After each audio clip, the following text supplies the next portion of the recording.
नमस्कार दोस्तों, स्वागत है आप सभी का गॉगल गुरु की नई सीरीज में जिसका नाम है महाभारत वृत्तांत। आज की कहानी है द्रोणाचार्य ने अपने क्रोध को पाला और ऐसे लिया अपने अपमान का बदला राजा द्रुपद से। हस्तिनापुर के राजकुमारों अर्थात कौरवों और पांडवों की शिक्षा पूरी हो चुकने के बाद वह समय आ गया जब उन्हें अपने गुरु द्रोणाचार्य को गुरु दक्षिणा देनी थी। द्रोणाचार्य, तुम लोग पांचाल राज द्रुपद को युद्ध में पकड़कर ले आओ, यही मेरे लिए सबसे बड़ी गुरु दक्षिणा होगी।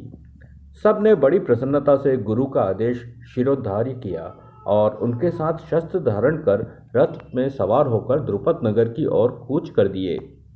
अपने मद में चूर कौरव राजकुमारों ने, जिनका अग्रणी दुर्योधन था, ने अपने बल प्रदर्शन को करना शुरू कर दिया। वे डींगे हाँकते हुए आपस में ही स्पर्धा करने लगे। शीघ्र ही कारवा द्रुपद नगर जा पहुंचा।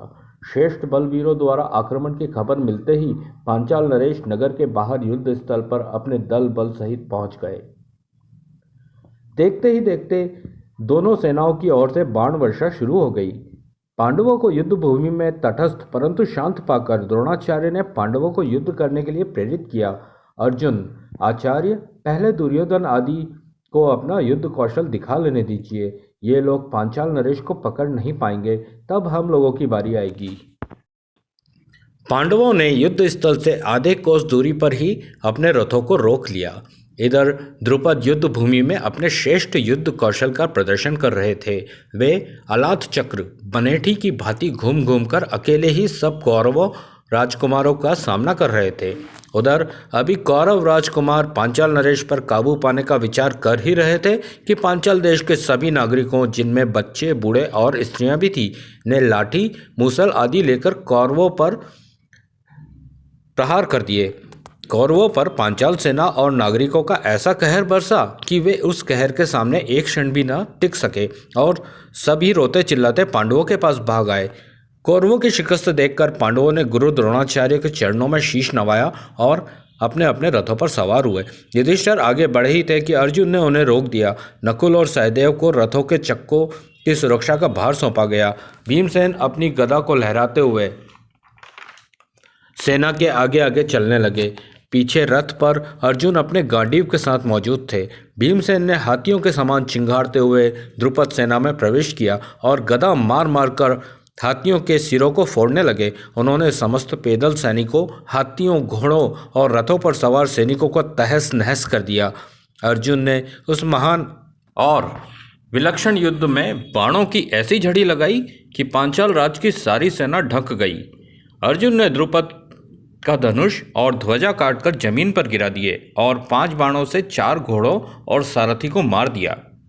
अभी द्रुपद राज दूसरा धनुष उठा ही रहे थे कि अर्जुन हाथों में खड्ग लिए अपने रथ से कूद पड़े और द्रुपद के रथ पर जाकर उन्हें पकड़ लिया। जब अर्जुन द्रुपद को लेकर द्रोणाचार्य के पास ले गए, तब सारे राजकुमार द्रुपद की राजधानी में लूटपाट करने लगे।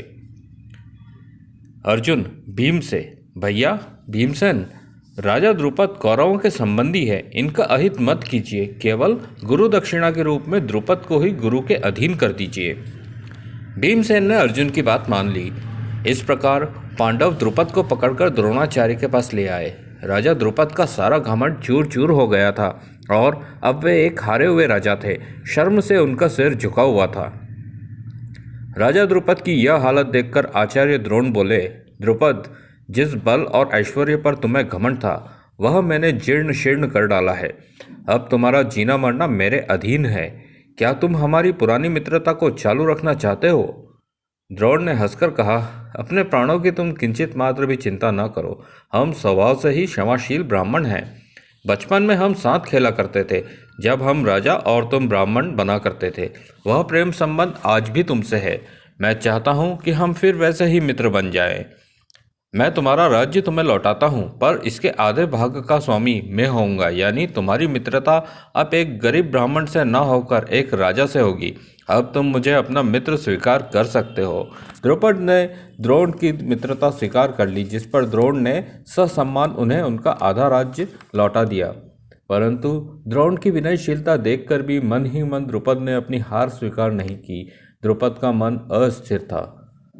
द्रोण पांचाल देश के आधे राज्य में रहने लगे। अर्जुन के पराक्रम से ही उन्हें यह राज्य प्राप्त हुआ था। तो दोस्तों, यह था एक तपस्वी ब्राह्मण का अपना बदला लेने का तरीका।